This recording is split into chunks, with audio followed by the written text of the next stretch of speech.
이틀째 이어진 집중호우로 충남과 전북이 특히 비상입니다. 곳곳에 홍수특보가 내려진 가운데 모레까지 400mm가 더 내릴 것으로 전망됐습니다.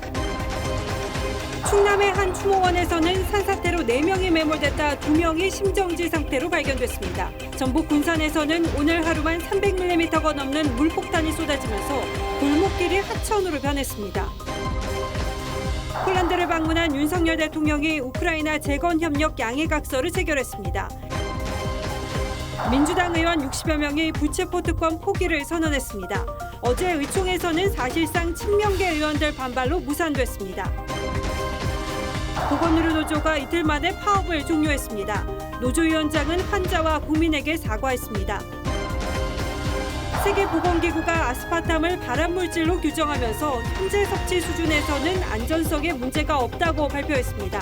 식품업계는 안도하면서도 대체 원료 찾기에 나섰습니다.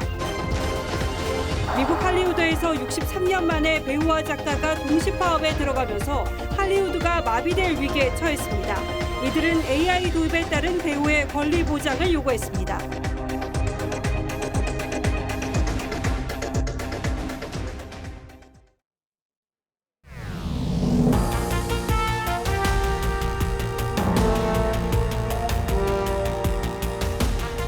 시청자 여러분 안녕하십니까? 뉴스나인의 신동욱입니다. 오늘도 비 소식으로 뉴스나인을 시작하게 됐습니다. 그만큼 비가 많이 내렸고 곳곳에서 피해가 적지 않았습니다.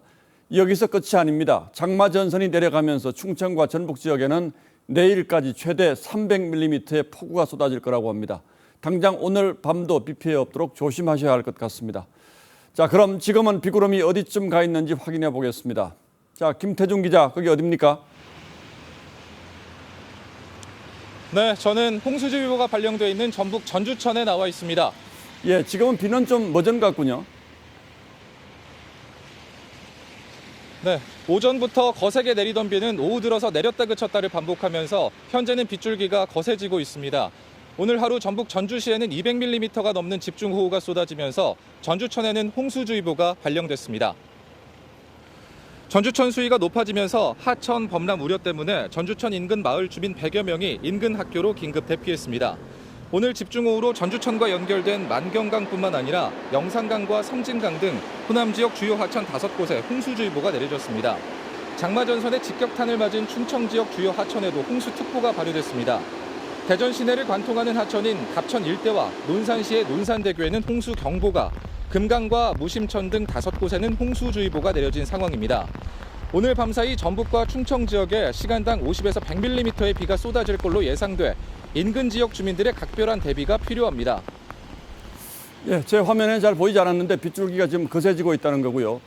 지금까지 내린 비도 만만치가 않은데 충청 호남 지역은 이번 주말에도 비가 많이 옵니까? 네, 그렇습니다. 기상청은 장마 전선에 걸쳐 있는 충청과 호남 지역에 모레까지 최대 400mm의 폭우가 예상돼 주말 이틀 동안이 이번 장마의 고비가 될 것으로 보입니다. 내일 하루 예상 강수량은 충청권과 전북 지역에 100에서 250mm, 많은 곳은 300mm 이상입니다.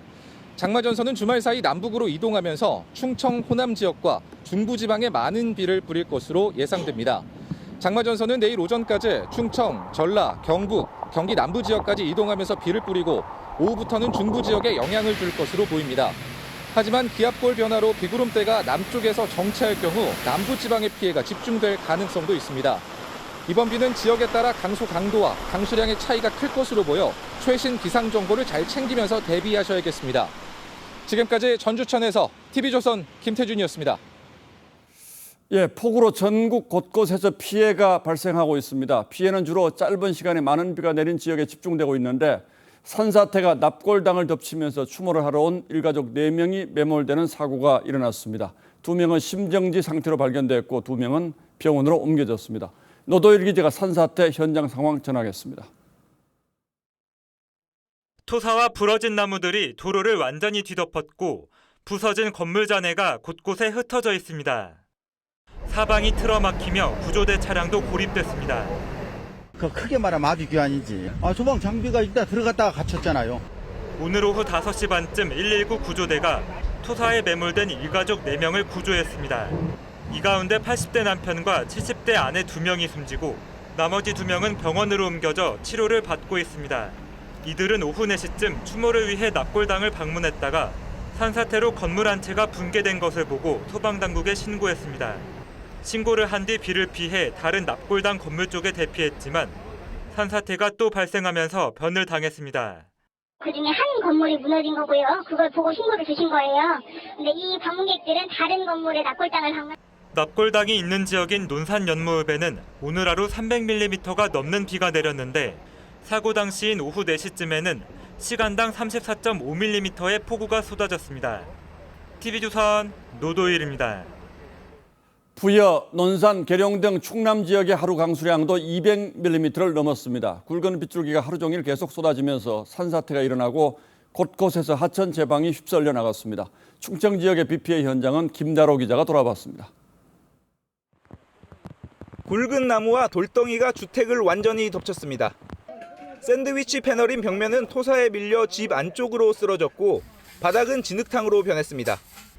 오늘 새벽 5시쯤 충남 부여의 한 주택 뒤편 야산에서 산사태가 났습니다. 다행히 이곳에서 자고 있던 할머니와 손자는 산사태가 나기 전 안채로 옮겨 화를 면했습니다. 당시 부여에는 시간당 57.7mm의 장대비가 내리고 있었습니다. 낮 동안에도 강한 비가 계속돼 부여에는 오늘 하루만 200mm가 넘는 많은 비가 내렸습니다. 막 깨지는 소리 심하게 났어요. 프레시로만 봤더니 벌써 이미 저 뒤에는 감나무가 큰 게 있거든요. 그게 없어졌어요. 하천 제방 50m가량이 이미 뜯겨져 나갔고 거세게 흐르는 흙탕물에 제방이 계속 무너져 내립니다. 지난해 침수 피해를 당한 마을 주민들은 굵은 빗줄기가 야속하기만 합니다.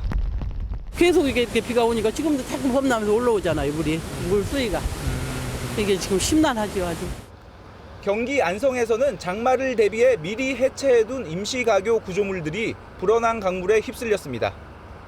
경기 용인과 남양주에선 차량이 침수돼 운전자들이 구조대의 도움을 받아 구조됐고 전북 진안에서는 계곡물이 갑자기 불어나 고립됐던 주민이 소방대원의 도움을 받아 탈출했습니다.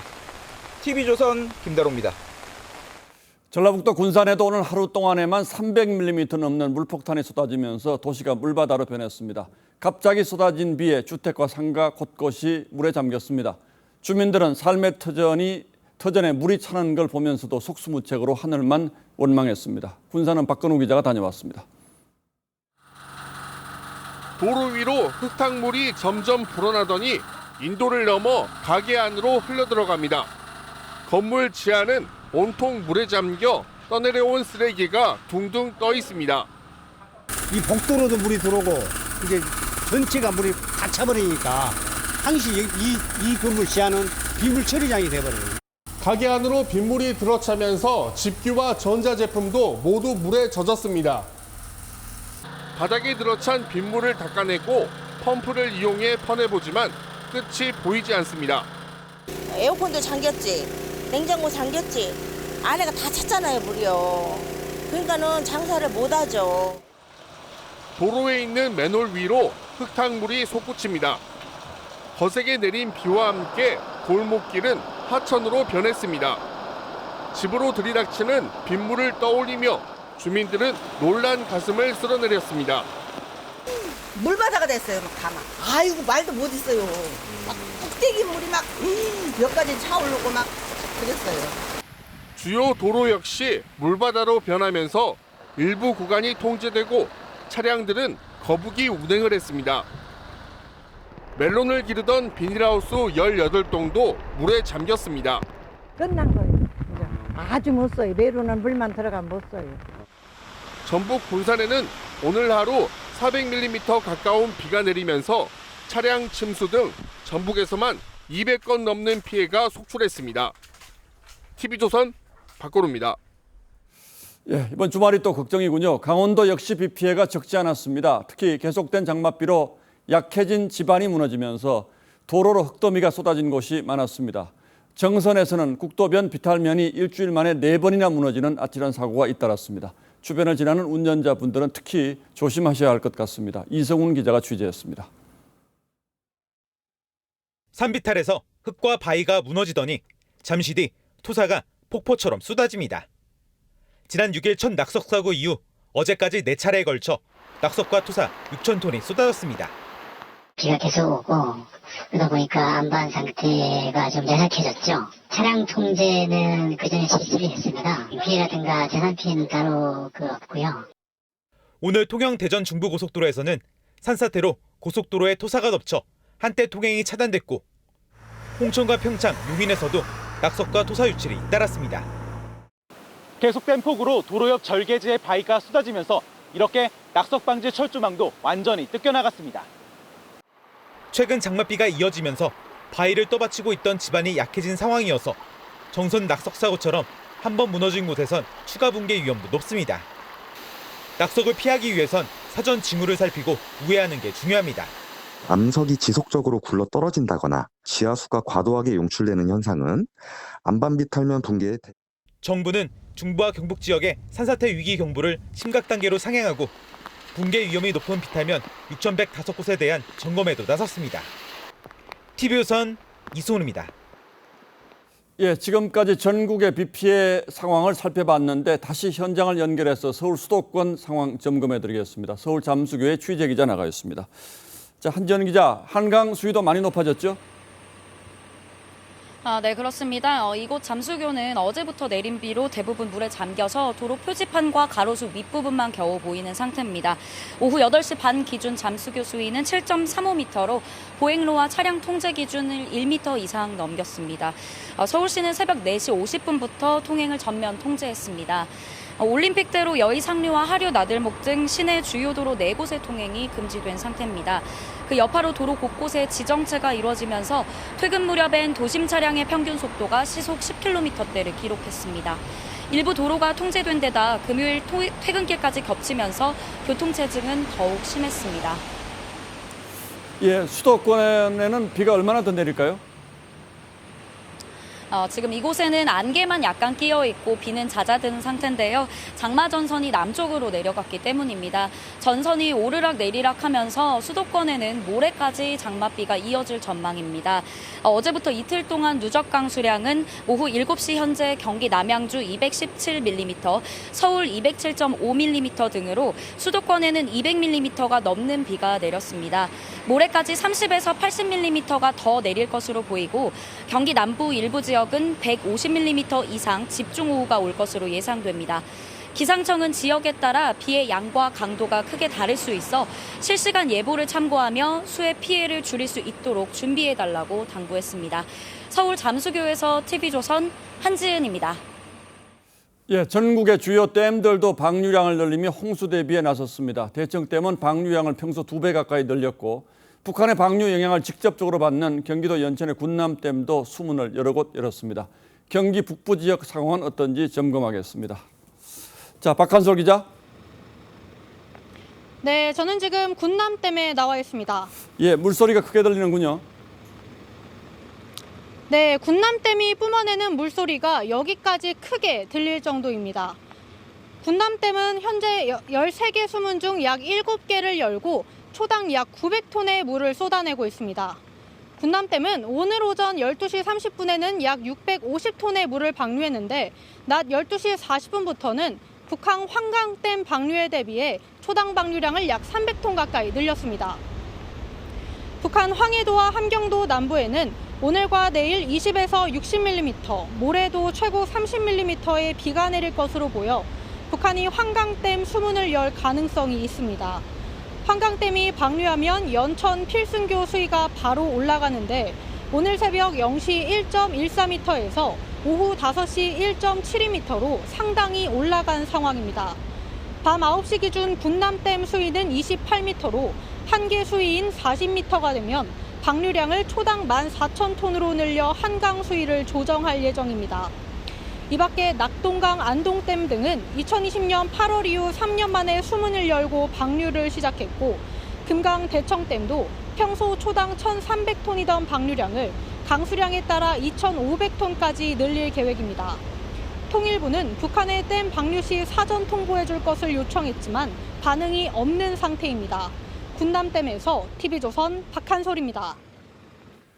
서울도 어젯밤부터 많은 비가 내리면서 피해가 적지 않았습니다. 가로수가 쓰러지면서 고압선을 덮쳐 2천여 가구의 전기가 끊겼고 한밤중에 축대가 무너져 주민들이 대피하는 소동도 있었습니다. 전정원 기자가 취재했습니다.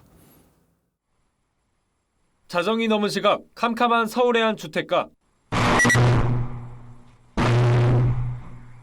펑 하고 터지는 소리와 함께 여기저기 불꽃이 튑니다. 장대비의 가로수가 넘어지면서 전신주에 연결된 고압선이 끊어진 겁니다. 아유, 난 저기 벼락이 터진 줄 알았어요. 무섭더라고요. 나와보지도 못하고. 이로 인해 인근 아파트와 빌라 2천여 가구가 5시간 넘게 정전돼 주민들은 뜬 눈으로 지새웠습니다. 에어컨도 못 틀고 답답했어. 문 닫고 잠도 못 자고. 도봉구와 노원구에서도 강풍에 가로수가 쓰러졌고 서대문구 주택가에선 도로 축대가 무너져 내렸습니다. 위쪽 축대가 무너지면서 골목 안쪽까지 토사가 덮쳤고 이렇게 도로 앞까지 바위가 굴러 떨어졌습니다. 이 사고로 인근 주민 46명이 긴급 대피했습니다. 집사람이 아이고 그래도 돌아오면서 창문으로 봤지. 그러니까 답답한 게 안 돼. 밤새 폭우로 소방관이 70여 건 이상 출동했고 가로수와 가로등, 외벽 손상 등에 대한 조치가 이뤄졌습니다. 중앙재난안전대책본부는 계속된 비로 지반이 약해진 상태여서 산사태와 축대 붕괴 등 위험에 주의해 줄 것을 당부했습니다. TV조선 전정원입니다. 예, 오늘은 당연히 출퇴근길도 고생이었습니다. 평소보다는 넉넉하게 집을 나서도 도로 곳곳이 막히고 통제되면서 출근 시간, 약속 시간에 늦기 일쑤였습니다.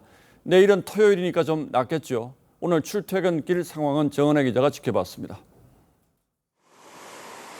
서울 강남대로 버스 중앙 차선에 버스들이 길게 늘어섰습니다.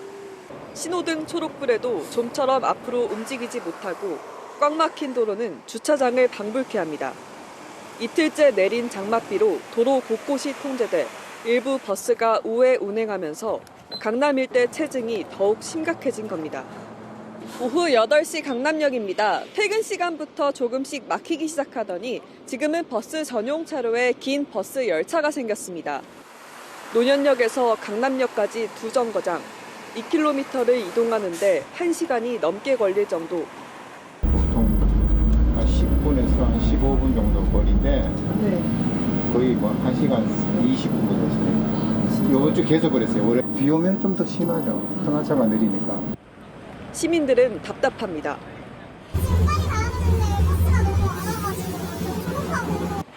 참다 못한 시민들이 지하철로 몰리면서 역사도 북새통을 이뤘습니다.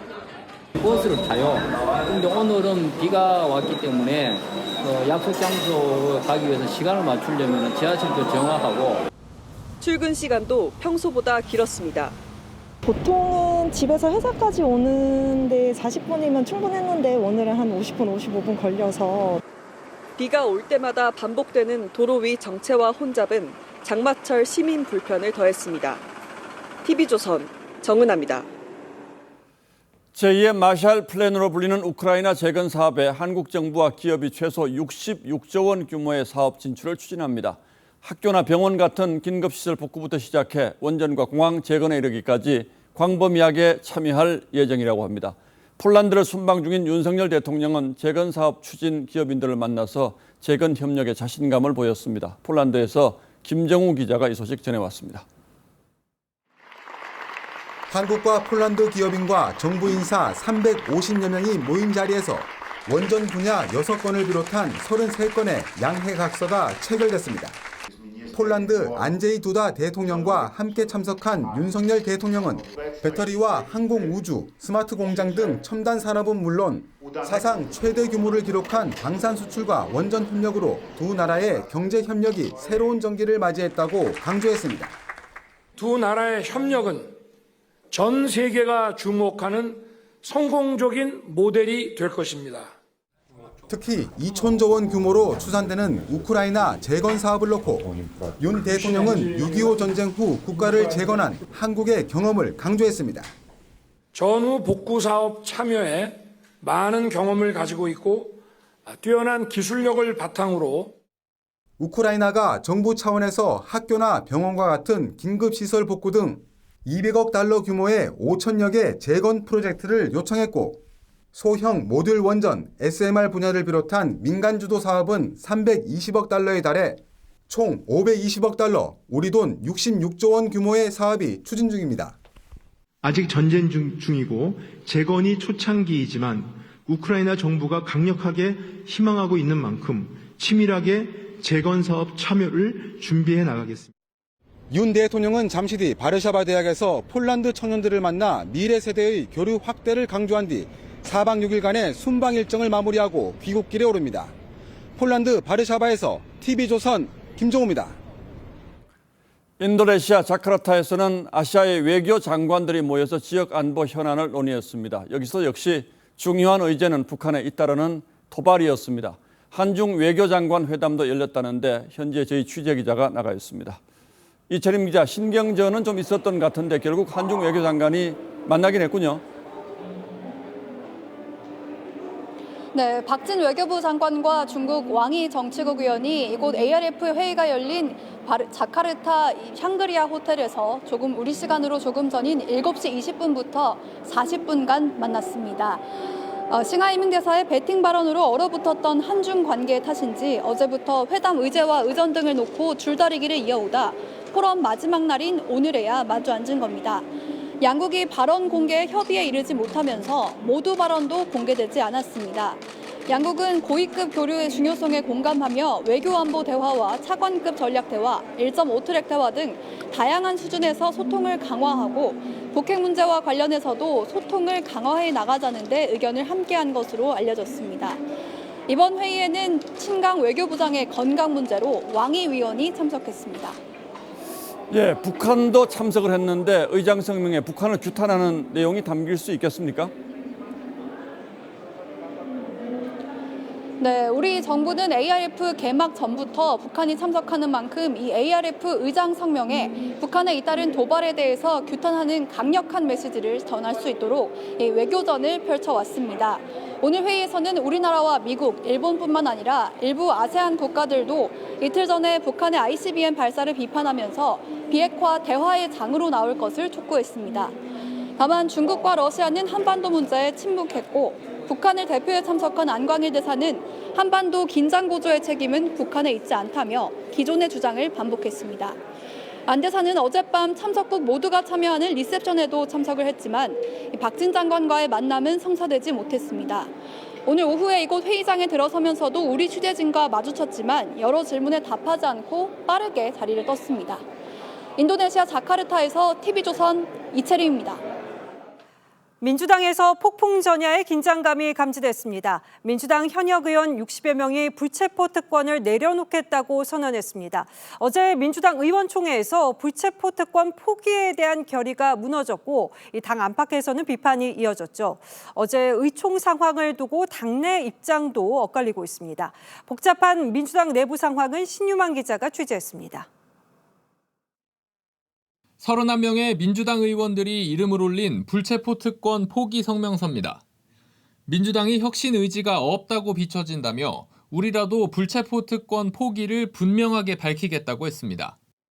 성명에는 이원욱, 이상민, 김종민, 송갑석을 포함해 비명계로 분류되는 의원들이 대거 이름을 올렸습니다.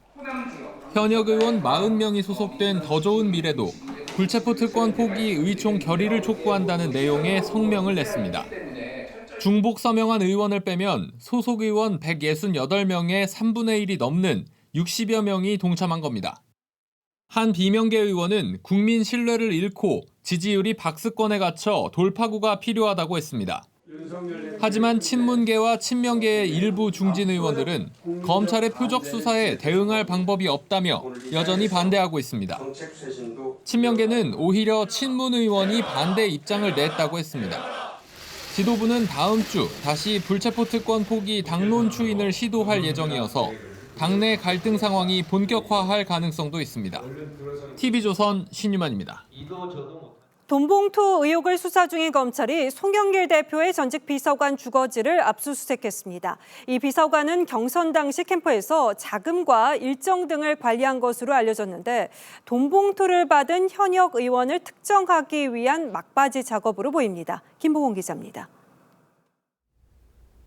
검찰이 압수수색을 한 송영길 전 대표의 전직 비서관 이모 씨는 송 전 대표를 의원 시절부터 보좌해온 최측근으로 꼽힙니다. 돈봉투가 뿌려진 재작년 전당대회 당시에는 캠프 회계 책임자였던 것으로 전해졌습니다. 검찰은 송 전 대표 측이 전당대회 직전 국회 외통위 소회의실에서 송영길 지지의원 모임을 열어 300만 원짜리 돈봉투 10개를 뿌린 혐의를 잡고 수사 중입니다. 그런데 이 씨가 이 모임에 참석한 의원 명단과 일정 등을 관리한 것으로 의심합니다. 이 씨는 송영길 캠프에 불법 자금을 댄 의혹을 받는 후원 조직 먹고사는문제연구소 운영에도 관여한 것으로 드러났습니다. 검찰 관계자는 압수수색은 돈봉투 수수 의원을 특정하기 위한 차원이라고 설명했습니다. 송 전 대표는 측근의 압수수색 소식에 추망식 인간 사냥을 자행하려는 것 아니냐며 반발했습니다. 검찰은 이 씨를 조만간 소환해 모임 참석 의원 동선 등을 확인할 것으로 보입니다. TV조선 김보건입니다. 폭우 속에서 집회를 이어온 보건의료노조가 이틀 만에 파업을 종료했습니다. 공공의료 확충 등을 내걸었지만 암 환자들의 수술이 연기되는 등 이 환자 고통이 커지면서 여론이 악화되는 상황이었는데요. 노조위원장은 국민에게 사과했습니다. 보도에 차정승 기자입니다.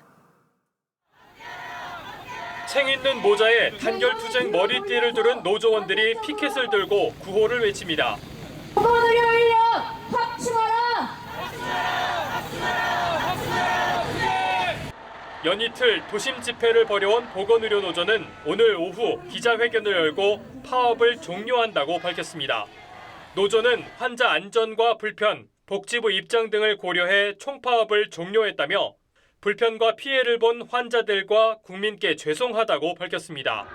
간호인력과 공공의료 확충 등 7대 요구를 내걸었던 보건노조가 여론 악화의 입장을 바꿨다는 분석입니다.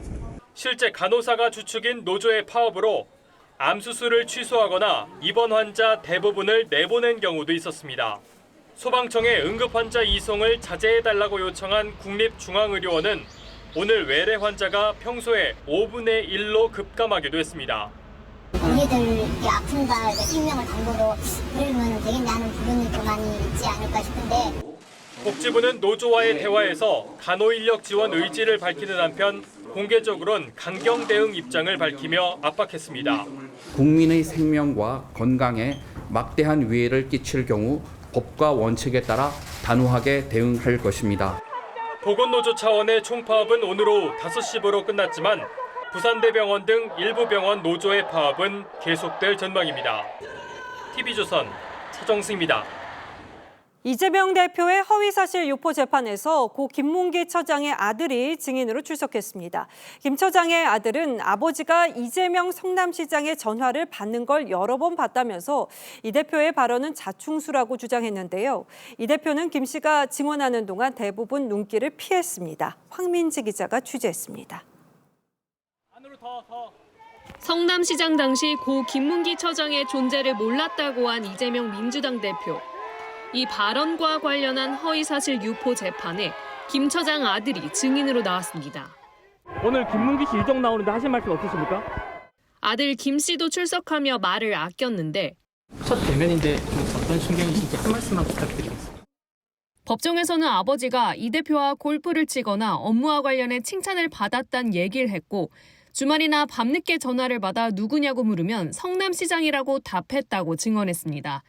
그러면서 이 대표가 아버지를 모른다고 한 것에 대해선 모를 리가 없는데 왜 자충수를 두지라고 생각했다고 강조했습니다. 김 씨는 지난해 기자회견에서도 이 대표를 향해 울분을 터뜨렸습니다. 이재명 대선 후보는 기억하지 못하고 있습니다. 아버지의 아들로서 정말 납득이 가지 않습니다. 법정에서 김 씨와 이 대표는 대면했지만 김 씨 증언 동안 이 대표는 대부분 검찰 질문서를 쳐다봤습니다. TV조선 황민지입니다. 서울 양평 고속도로 노선 변경을 두고 여야 대치는 오늘도 이어졌습니다. 국민의힘 의원들은 양평 고속도로 원안 종점인 양서면을 찾아서 주민 반대를 강조했고 민주당은 국회 운영위를 단독 소집해서 공세를 이어갔습니다. 정민진 기자가 현장을 다녀왔습니다. 서울 양평 고속도로 원안 종점인 양서면의 한 교회에서 여당 국토위 소속 의원들과 양서면 의장들이 만났습니다. 주민들은 소음과 분진 피해를 우려했습니다. 저희 동마을도 또 여기 가운데 이렇게 지나가요. 먼지 나고 밤에 잘 때 소음이 들리는데 이곳 양서면 종점에는 770여 가구가 거주하고 있는데요. 원안대로라면 저 교각 주위로 30m 높이의 분기점이 들어설 예정입니다. 정관이라든가 그다음에 환경 영향, 그 도로의 분진 이런 것으로 해가지고 엄청난 그 피해를 주민들이 호소하시고 이주 대책이 필요할 정도다.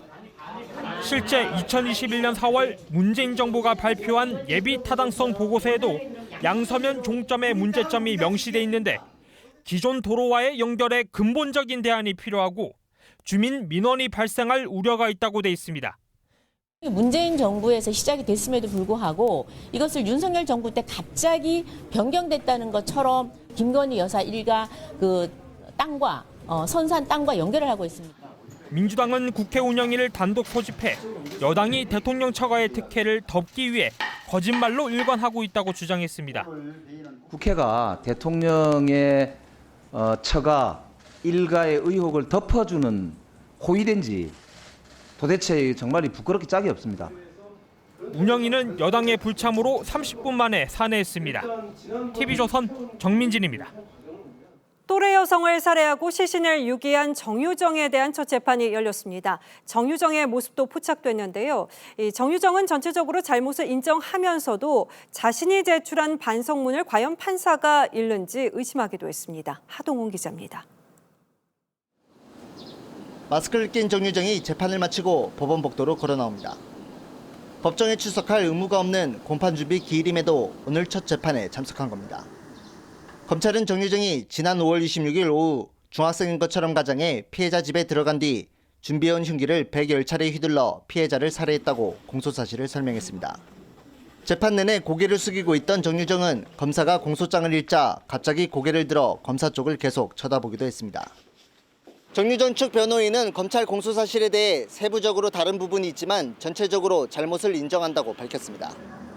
정유정이 지난 7일 재판부에 제출한 반성문에는 학창시절에 대한 내용 등이 담겼는데 특히 반성문 몇 페이지마다 판사가 읽어보는지 의심된다는 글이 적혀 있었습니다. 재판부는 이에 대해 반성문을 구체적으로 다 읽어본다며 써낼 게 있다면 어떤 것이든 써내길 바란다고 말했습니다. 반성문에 혹시 어떤 내용을 좀 담았습니까? 정유정에 대한 두 번째 재판은 다음 달 21일에 열릴 예정입니다. TV조선 하동훈입니다. 유럽연합이 일본 후쿠시마산 식품에 대한 수입 규제를 12년 만에 없애기로 했습니다. 일본은 유럽연합 비회원국인 스위스와 노르웨이 등도 폐지를 검토할 것으로 전망했는데요. 한국과 중국 등 주변 국가들에 대한 압박도 강화할 것으로 보입니다. 이유진 기자입니다. 유럽연합 수장들을 만난 기시다 후미오 일본 총리. 정상회담을 마친 뒤 유럽연합은 후쿠시마산 식품 수입 규제를 철폐하겠다고 공식 발표했습니다. We have taken this decision based on science and based on the proof of evidence and based on the assessment of the International Atomic Energy Agency. 앞으로 일본은 EU에 후쿠시마 일대 식품을 수출할 때 방사성 물질 검사 증명서를 낼 필요가 없어집니다. 지난 4일 국제원자력기구의 종합보고서가 발표된 이후 일본은 과학적 증거를 언급하며 외교 무대에서 오염수 안전을 홍보하는 데 총력전을 벌이고 있습니다. 今回この EU가日本産食品の輸入規制の撤廃において示したように科学的知見をしっかり踏まえて判断することが重要であると思います。 나토 정상회의, 아세안 외교장관 회의에서 잇따라 설득에 나섰고 호주 등의 지지를 확보하기도 했습니다. 후쿠시마산 수산물 수입을 금지하고 있는 주변국에 대한 일본의 압박도 더 거세질 것으로 보입니다. 현재 한국과 중국 등 약 5개 나라가 수산물 수입을 전면 금지하고 있고 홍콩과 러시아는 방류를 강행할 경우 오히려 수입 통제를 더 강화하겠다고 예고했습니다. TV조선 이유진입니다. 세계보건기구 WHO가 단맛을 내는 인공감미료 아스파탐을 발암 가능 물질로 규정하면서도 현재 섭취 수준으로는 문제가 없다고 발표했습니다.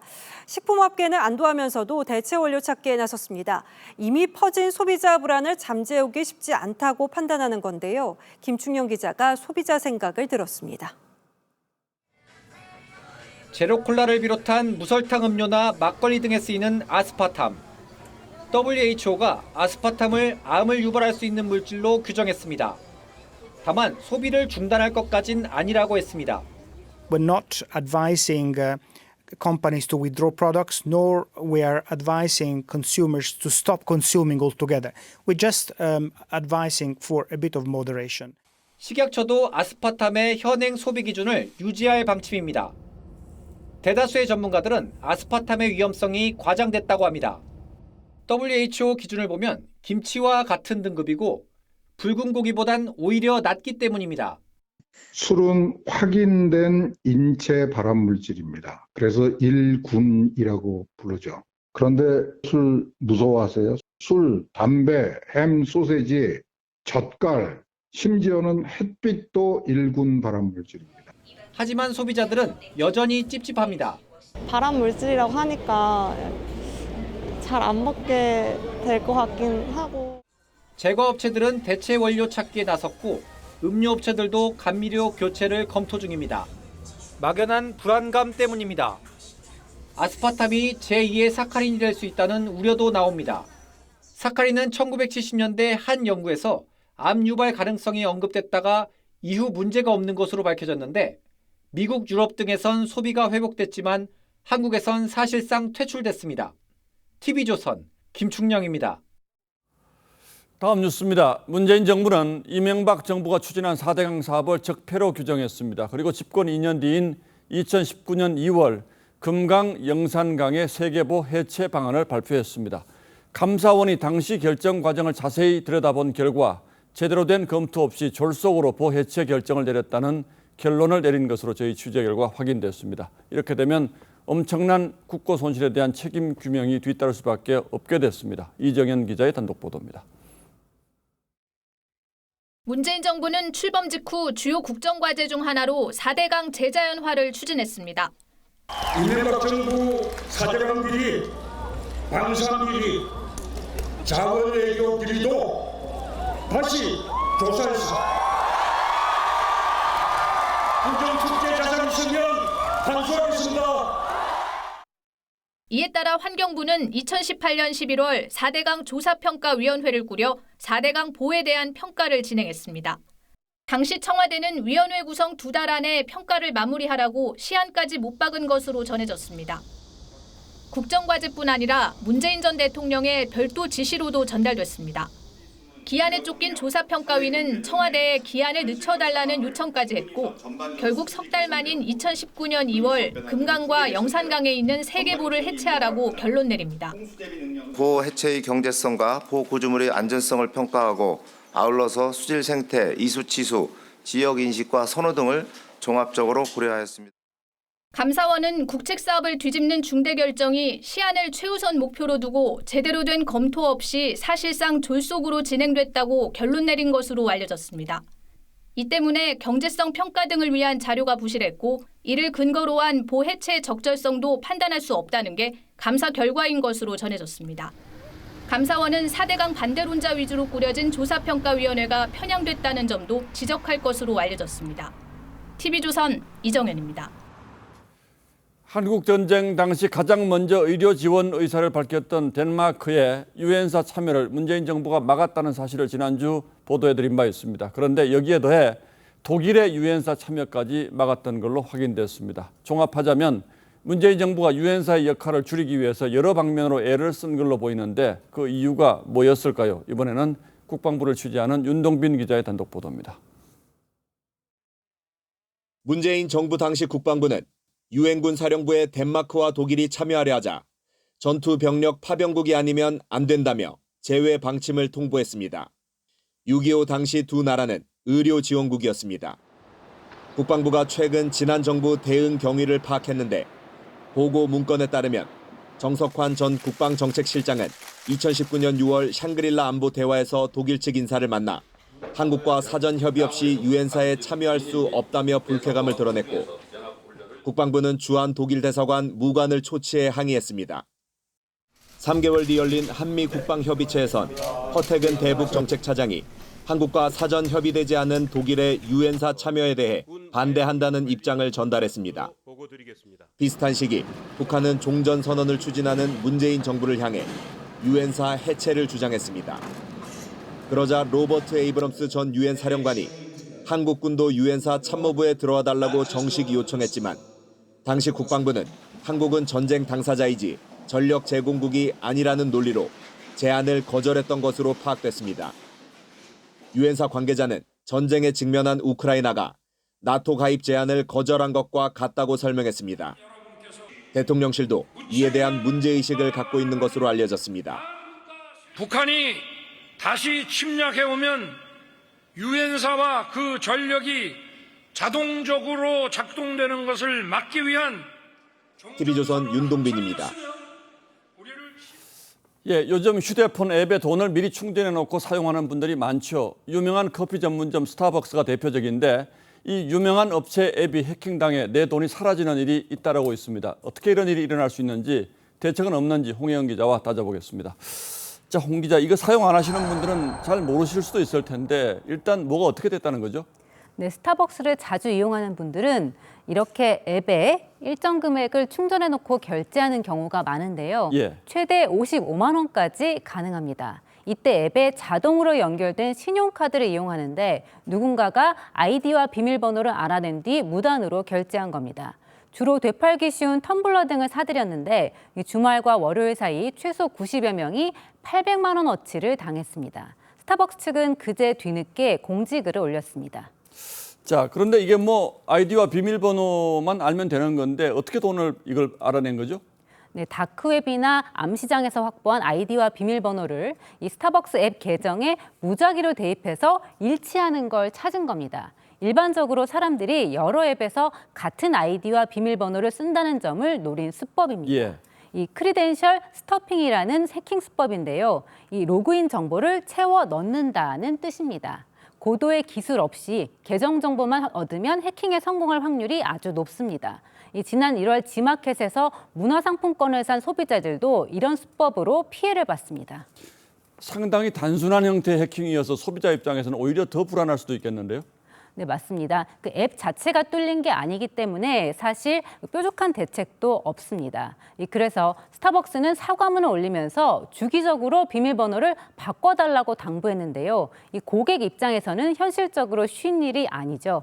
스타벅스의 선불 충전금 규모는 지난해 3천억 원 가까이로 급증했고 이 선불 충전 카드를 이용하는 사람의 수는 1,000만 명을 넘어섰습니다. 스타벅스 역시 고객의 현금성 자산 보안에 소홀히 한 책임이 있는데요. 스타벅스는 이미 2019년에도 같은 수법으로 일부 고객의 충전금이 부정 결제된 적이 있습니다. 그런데도 그 뒤로 별다른 추가 조치를 하지 않은 겁니다. 이걸 막을 수 있는 방법은 있습니까? 네, 가장 쉬운 방법은 이 앱에서 인증 단계를 늘리는 겁니다. 또 해외에서 같이 수상한 경로로 로그인을 하는 경우 IP를 차단하는 것도 방법입니다. 이 고객 정보 78만 건이 유출된 인터파크는 사전에 이런 조치를 하지 않았다는 이유로 지난달 과징금 10억 원이 부과됐습니다. 예. 기본적으로 2단계 인증을 도입하고 그것이 사용자가 너무 불편하지 않도록 예를 들어서 접속하는 주소가 바뀌거나 접속하는 기기가 바뀌거나 또는 접속하는 브라우저가 바뀌었을 때 그럴 때만 2단계 인증을 활성화해서 할 수 있도록 하는 방법들이 있습니다. 예, 결국 안전을 위해서는 사용자가 불편을 좀 더 감수해야 한다는 건데 이해는 됩니다만 업체 측이 무책임하다는 느낌은 남습니다. 업체 측도 좀 더 고민을 해주면 좋겠군요. 예, 홍혜영 기자 잘 들었습니다.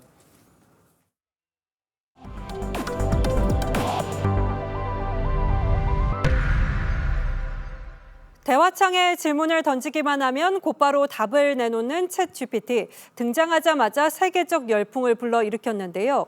멀쩡한 사람을 성범죄자라고 답하는 등 심각한 오류도 나타났습니다. 결국 미국 정부가 칼을 빼들었습니다. 최훈정 기자입니다. 챗GPT에게 대한민국 대통령이 누구냐고 묻자 문재인 대통령이라고 답합니다. 성희롱 전력이 있는 법학자 목록을 작성해달라는 요청에는 워싱턴 포스트에 존재하지도 않는 유령 기사를 근거로 대며 미국의 저명한 법학자를 성추행범으로 몰기도 했습니다. 잘못된 정보와 무분별한 정보 수집은 법적 다툼으로도 이어집니다. 호주 헵번셔의 브라이언 후드 시장은 챗GPT가 자신을 뇌물 사건에 연루됐다는 잘못된 정보를 제공하고 있다며 소송을 추진 중인 것으로 전해졌고 미국에서는 AI를 학습시키는 과정에서 온라인상의 개인정보를 무단으로 수집 활용했다며 집단 소송도 제기됐습니다. 결국 미국 정부가 챗 GPT 개발사인 오픈 AI에 대한 조사에 착수했습니다. 데이터 수집 적정성과 명예훼손 가능성 등을 분석해 소비자 보호법을 위반했다고 판단되면 벌금을 부과하거나 시정 조치를 내릴 예정입니다. 챗 GPT가 등장한 이래 가장 강력한 규제 위협입니다. 이런 생성형 AI가 위반하는 것들은 없는지 앞으로 좀 더 꼼꼼히 보기 시작할 것이고, 그런 생성형 AI를 만드는 회사나 그걸 이용하는 사람도 그런 관점에서 더 조심해야 되는 거고요. 편의성으로 돌풍을 불러일으킨 생성형 AI 챗 GPT가 거짓말과 사생활 침해 논란으로 위기를 맞았습니다. TV조선 최윤정입니다. 미국 할리우드에서 63년 만에 배우와 작가들이 동시 파업에 돌입했습니다. 당장 영화와 텔레비전 프로그램 제작에 차질이 불가피해졌는데요. 파업이 장기화할 경우에는 5조 원의 경제적 손해가 발생할 수 있다는 관측입니다. 조정린 기자입니다. 영화 오펜하이머 시사회장, 출연 배우들이 사진 촬영 뒤 일찍 자리를 뜨며 파업 연대의 뜻을 밝힙니다. If we go on strike, we'll pack up and go home. 미국 배우조합은 그동안 넷플릭스, 디즈니 등 대기업 스튜디오 측과 고용 협상을 벌였지만 최종 결렬되면서 파업을 결정했습니다. We are the victims here. We are being victimized by a very greedy entity. 이들은 인공지능 AI 도입에 따른 배우의 권리 보장과 처우 개선을 요구했는데 특히 스트리밍 플랫폼에서 시청자들이 작품을 볼 때마다 지급되는 로열티, 재상영 분배금을 제대로 받지 못한다고 호소하고 있습니다. When newer times hit, things need to be updated, things need to be adjusted and rearranged. 작가들 역시 같은 이유로 지난 5월부터 파업을 벌이고 있습니다. 여기에 16만여 명이 소속된 배우조합까지 가세하면서 헐리우드는 거의 마비될 위기에 처했습니다. 메릴 스트립, 맷 데이먼 등 유명 배우들도 파업 동참 의사를 밝혔습니다. Two major unions on strike at the same time, and Hollywood will come to even more of a halt than it has already. 밀컨 연구소는 이번 파업으로 40억 달러, 약 5조 원이 넘는 경제적 손해를 일으킬 수 있다고 예측했습니다. TV조선 조정린입니다.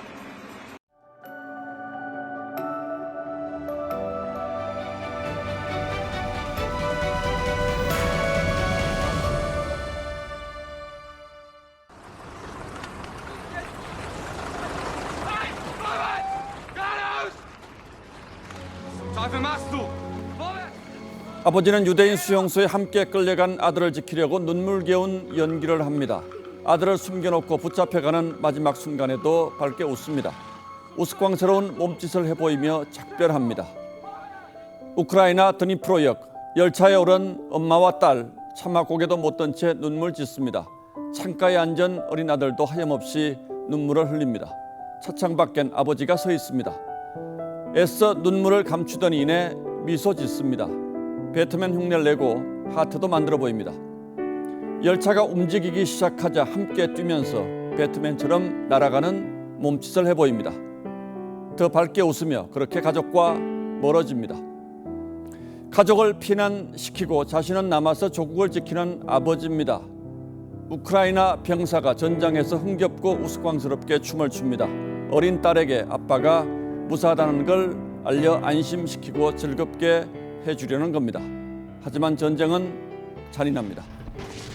가족을 갈라놓고 사랑하는 사람과 피부치도를 끝없는 그리움에 가둬버립니다. 무엇보다 두려운 건 언제 다시 볼 수 있을지 기약할 수 없다는 거죠. 살아서 고향에 돌아온 아들을 백발 아버지가 두 팔 둘러 끌어안습니다. 다시 떨어질 수 없다는 듯 힘껏 쌓아안습니다. 부자는 말없이 한참이나 눈을 맞춥니다.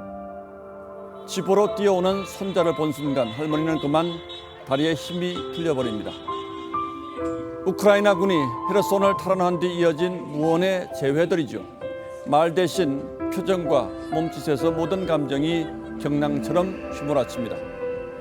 그리고 이 한 장의 사진. 병상에 기댄 남편의 품에 아내가 안겼습니다. 눈을 지그시 감고 남편의 허리에 팔을 살짝 둘렀습니다. 남편은 그러나 아내를 끌어안아줄 팔이 없습니다. 눈도 뜨지 못합니다. 우크라이나 장교 안드리이는 전선에서 중상을 입어 두 팔과 시력을 잃었습니다. 잘 듣지도 못합니다. 하지만 아내 알리나의 얼굴은 그지없이 편안합니다. 남편이 돌아왔다는 감사와 안도, 남편에게 건네는 사랑과 위로가 잔잔하게 번져 있습니다. 남편의 상처투성이 얼굴도 감사 기도를 올리듯 평온한 기온이 감돕니다. 아내는 이런 글을 올렸습니다. 우리는 독방으로 옮겼고 밖에서 산책을 했다. 안드리이는 다스베이드 같은 목소리로 수다를 떨었다.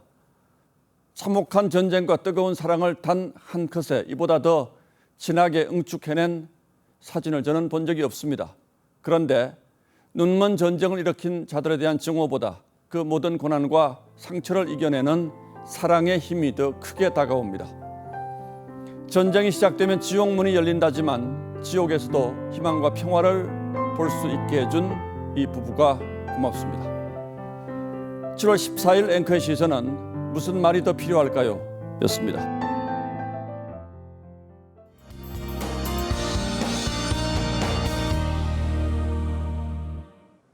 침수와 하천 범람 등 이미 장마 피해에 대한 소식 많이 접하셨을 텐데요. 특히나 충청과 일부 전북, 경북 내륙을 중심으로는 호우특보 속 한때 시간당 20에서 60mm의 폭우가 쏟아졌습니다. 이들 지역으로는 빗줄기가 점점 더 거세지겠고요. 내일 오전까지 시간당 50에서 100mm의 이전보다 더 강한 비구름대가 집중될 것으로 보입니다.